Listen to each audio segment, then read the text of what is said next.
सामोरे जावे लागले. आता त्याला पत्नी समवेत तिच्या घरी पाठवा. त्याला वाचविण्याचा हाच एकमात्र उपाय आहे. त्याचबरोबर तुम्ही दोघांनी शुक्र प्रदोष व्रत करा. त्या योगे तुम्हा सर्वांचे कल्याण होईल. धनिकाला त्याचे म्हणणे पटले. त्याने शुक्र प्रदोष व्रत करण्याचा संकल्प केला आणि आपल्या पुत्राला व पुत्रवधूला माघारी पाठविले. तिच्या माहेरी जाताच त्याच्या प्रकृतीला आराम पडू लागला. तो लवकरच पूर्ण बरा झाला. संकल्पाला अनुसरून धनिकाने व त्याच्या पत्नीने शुक्र प्रदोष व्रत केले.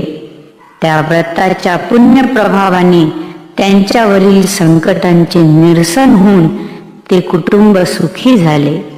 ओम नमः शिवाय.